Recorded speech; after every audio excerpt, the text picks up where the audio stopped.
afternoon, and good day to you. This is Brandon Tilt here, and you're tuned into the Feather of Light podcast, where I like to explore mental health topics or perspectives around mental health or philosophies that I find are quite linked to our, I suppose, wellness in general. Whether that be our spiritual wellness, our emotional wellness, our physical wellness, or our mental wellness.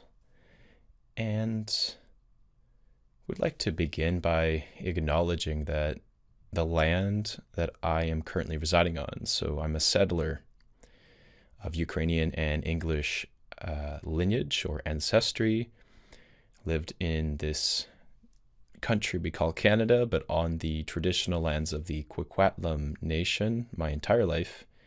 In addition to that, I acknowledge that these are the traditional lands of the Tseil-Watuth nation, the Musqueam, the Squamish, and the Katsi are close relatives in the proximity of Port Kwikwetlam, in addition to the Stolo nation that are nomadic and have traveled and settled and been accustomed to the lands of this space in the Kwikwetlam nation for a long time.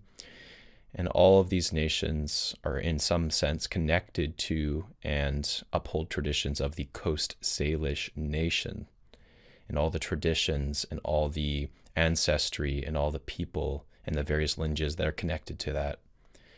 So I often pray to these nations and acknowledge these lands like I have, but in maybe more depth.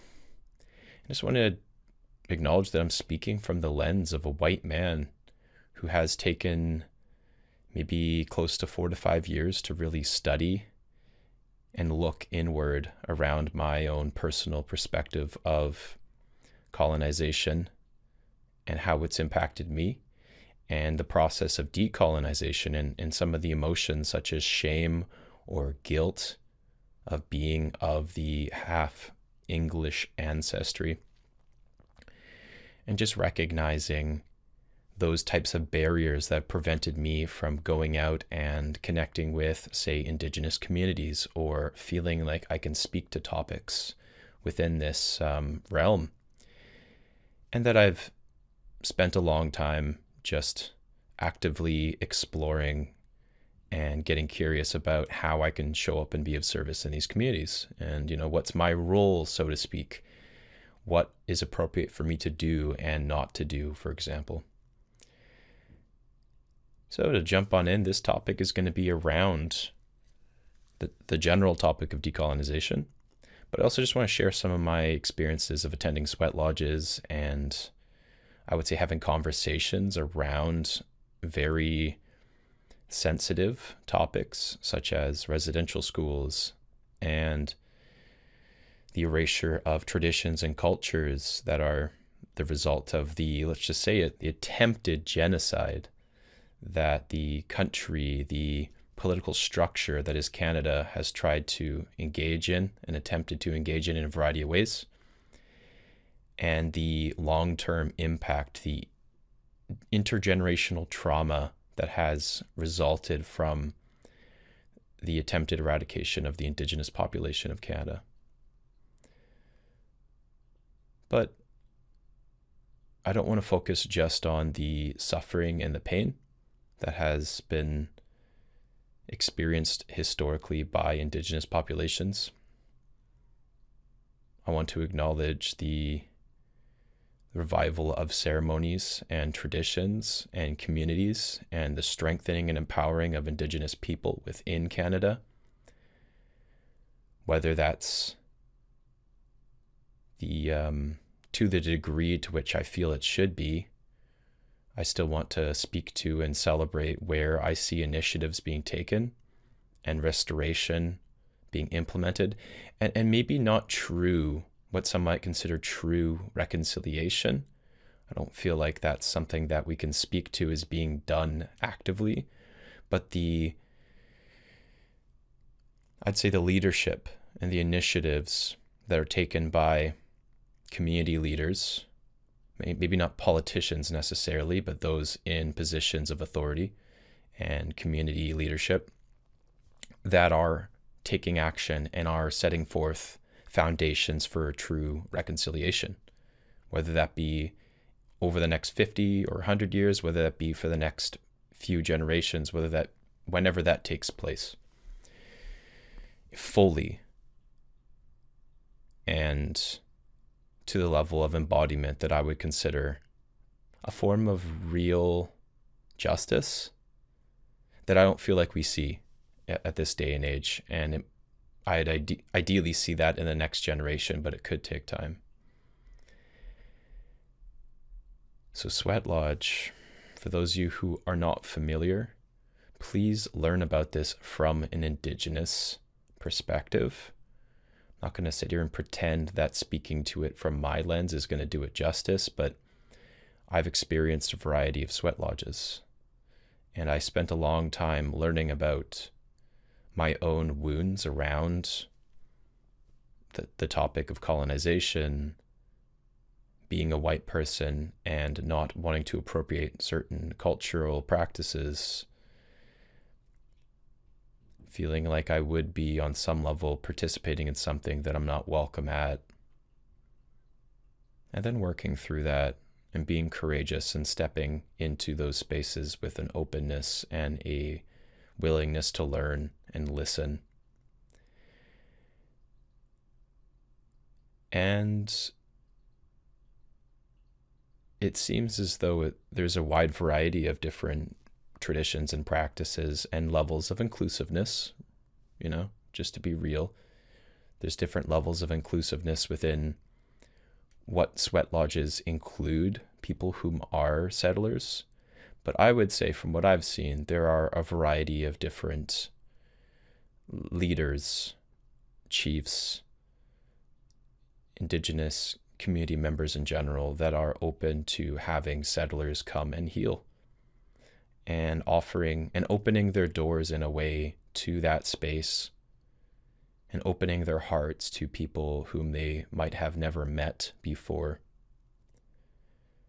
and sharing space and sharing the medicine, whether it's the music, whether it's the sacred medicines of tobacco and sage and the variety of herbs, or whether it's the teachings and the wisdom, the reminders to just simply sit with the land, and that in many ways nature is our greatest teacher and she has much to teach us. I believe I'm conflicted on sharing this, but my first experience of a sweat lodge was actually from the facilitation was through a white man. And I remember hearing this the other day from one of the indigenous people who wasn't like I don't know if he was actually a firekeeper, but he was in one of the leadership roles within that sweats community, brought in a lot of, I would say, reverence and community ties and respect for the elders and respect for the traditions, and is an indigenous man of I can't remember the exact tradition, but of one of the many nations. And he spoke to how having somebody who is of a white ancestry leading a sweat lodge is something that he considers representing bad medicine. And I really do respect his perspective. I really do respect where he's coming from, and I really do want to understand more about what motivates that perspective.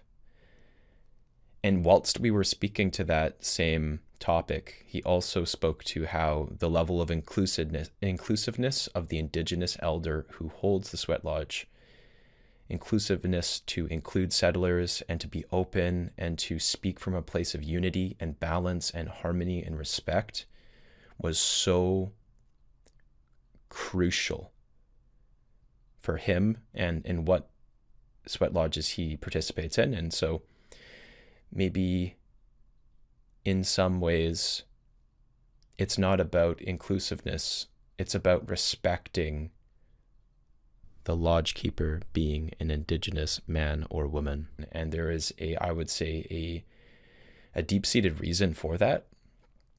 So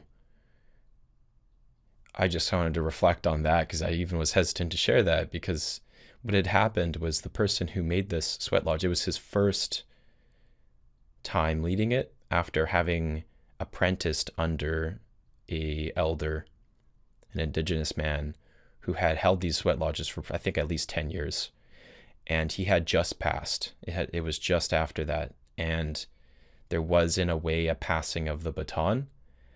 However, I'm not sure the nature of that relationship. I'm not sure the nature of how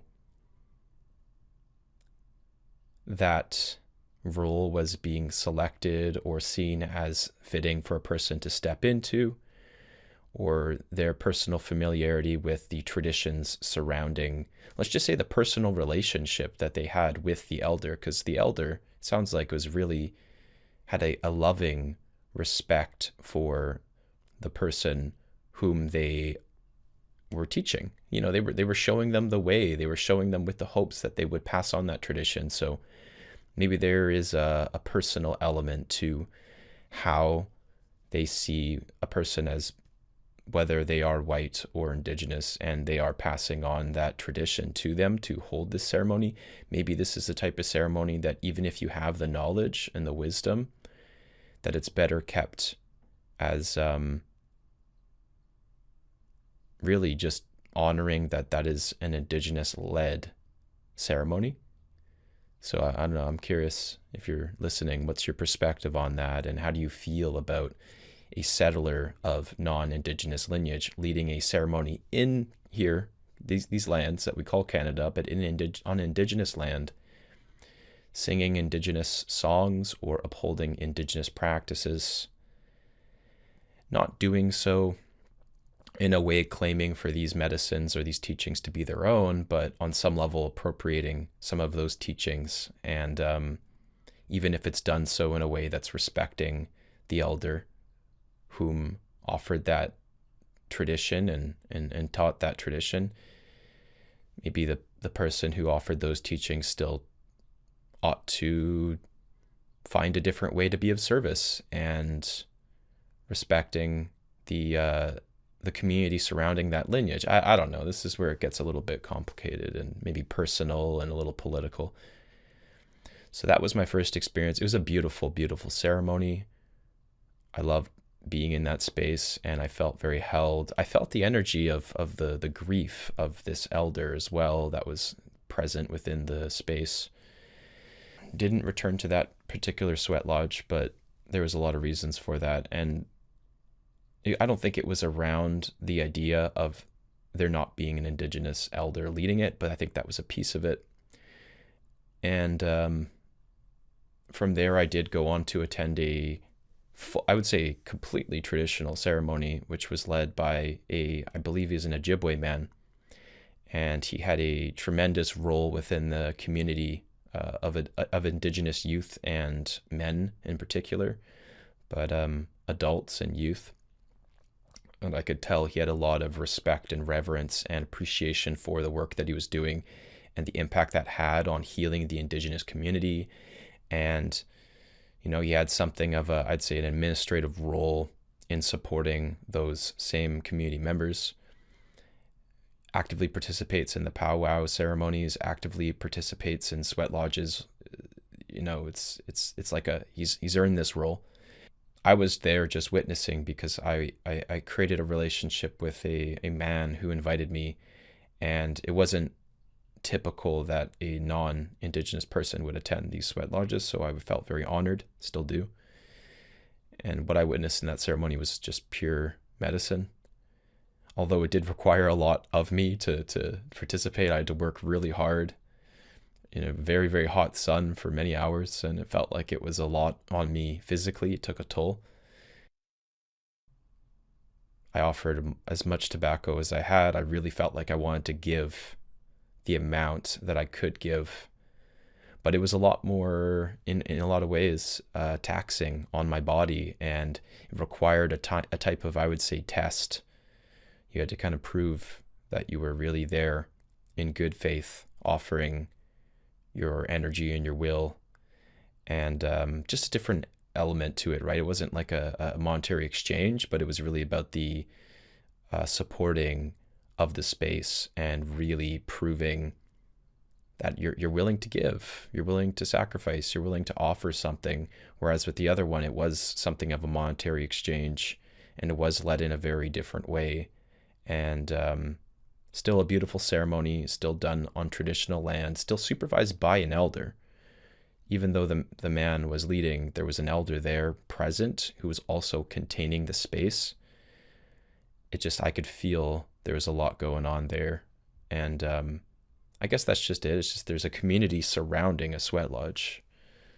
There's a energetic presence within the container, the healing space.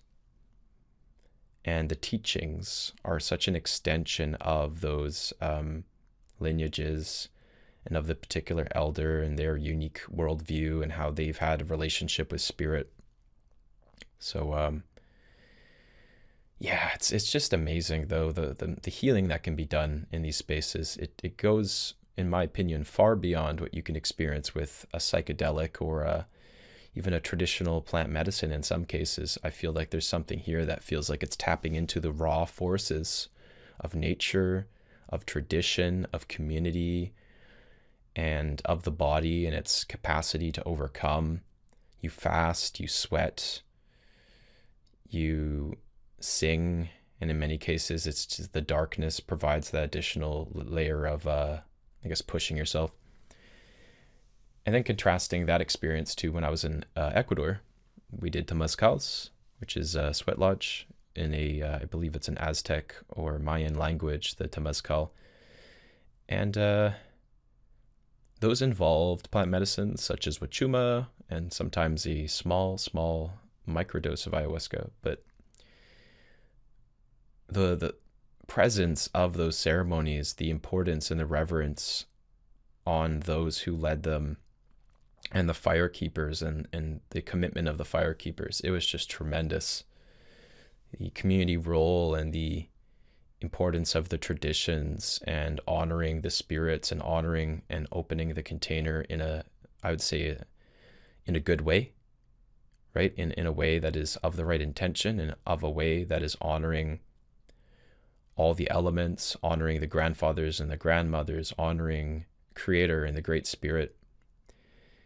It's present throughout any sweat lodge I would personally want to continue to attend. So any community that upholds these traditions and has reverence for the medicine, regardless of whether you're in North America or Mexico or South America, I really do recognize that there's a tremendous amount of reverence that goes into holding these sacred ceremonies of sweat lodge or Temezcal. And I remember I had the honor of not necessarily fire keeping, of course, but I had the honor of supervising and being assistant to a fire keeper during one of these Temezcals, and I was called gatekeeping. So I was sitting there helping support and making sure that nobody kind of wanders off during the bathroom breaks, making sure I kind of count how many people are going off to use the washroom and make sure nobody's getting lost or stumbling over on the way back or something. Variety of different roles. But I also got the chance to clean off what are called grandmothers in the Ecuadorian tradition, but are actually referred to as grandfathers in the North American indigenous lineages. So these are the massive lava stones, these rocks that are heated to red hot temperatures and then placed in the middle of the sweat lodge. And they hold a lot of the medicine, the messages of the earth. They hold the wisdom of the ancient rocks. And we are putting water on those. So the water is teaching us how to open up the ancient wisdom of these grandfathers or grandmothers. I would say, for the sake of the the language being consistent, let's just consider the grandfathers the rocks and the grandmothers are the wood that's being used to burn the fire, the sacred fire. So you're achieving a deep communion with the grandfathers and grandmothers. And my experience of my most recent sweat lodge really has shown me something very deep. So this was my most recent sweat lodge after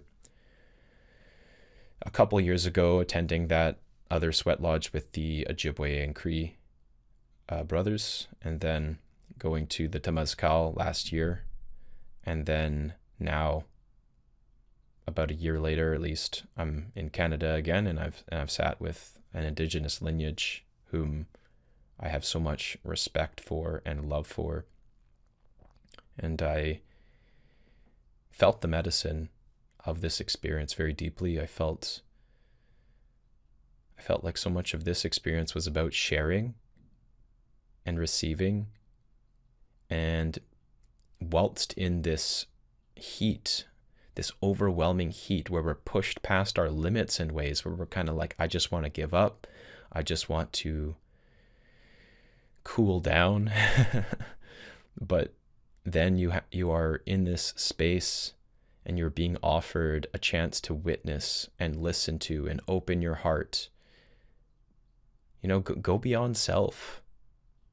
Really check in with this part of you that wants to preserve your energy, feel comfortable, focus on you, and then just really recognize that you're a part of this circle.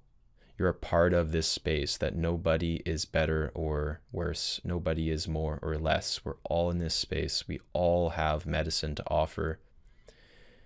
We all have wounds and sadness and pain that we are able to share in that space, to receive each other in that pain, to validate that pain, to validate our own pain.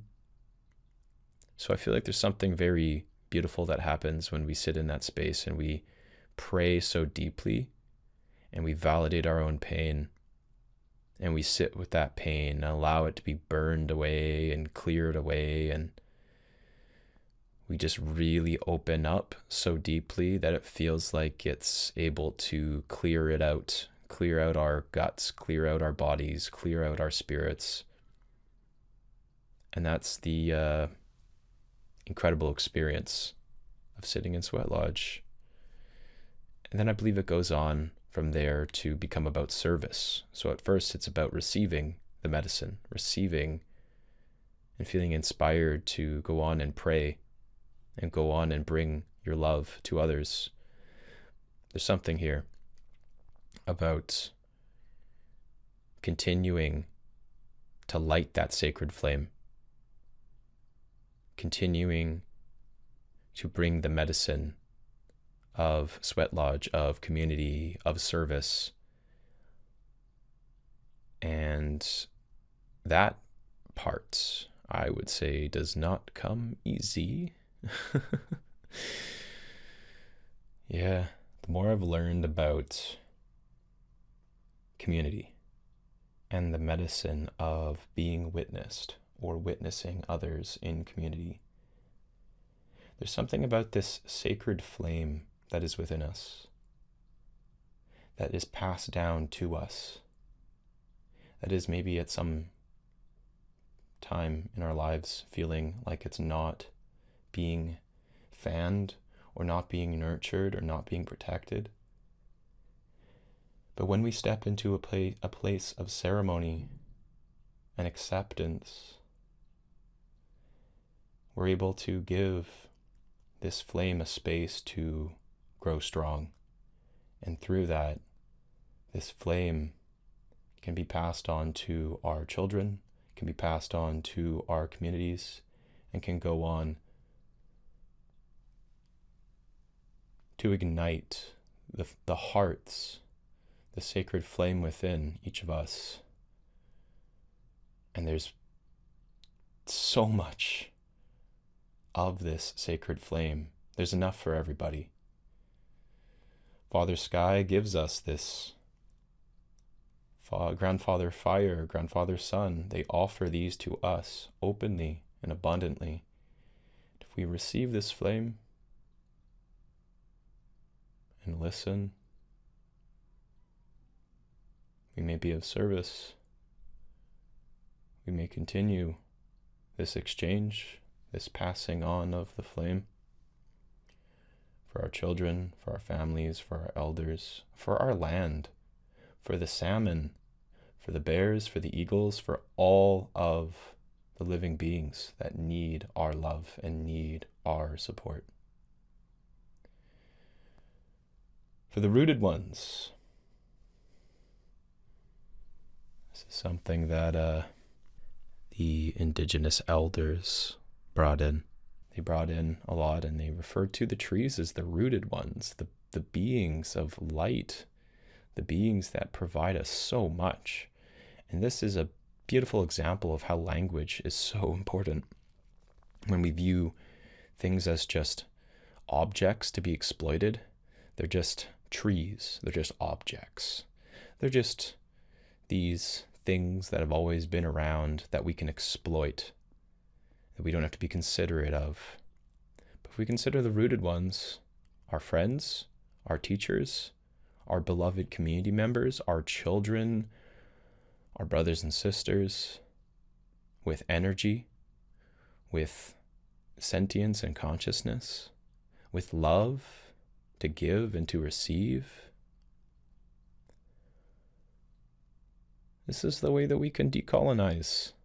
This is the way that we can really recognize the damage that's been done and the damage that we continue to perpetuate through language of division, language of separation, language of ownership and termination and domination. So being very mindful with your words, my friends. Being mindful with the words that you use when you pray, the way that you pray, the vibration that you bring into your heart as you speak to the land or speak to each other, and really honoring your family and your community and yourself, really honoring yourself through gentle, kind, considerate words, having a good relation with your heart, having a good relation with your mind. Aho meta kwayeyo yasin, it's Lakota, meaning we are all one. So I offer you this reminder that we are all one. Thank you, my friends. You enjoy your afternoon. Take care for now. As always, if you're interested in working with me, I have available spots for counseling, and the group spaces are going to be rolling. We got the parts work group rolling. If you're interested, please check out the Facebook page, Nurturing Our Parts. Hope you have a great rest of your afternoon. Take care for now.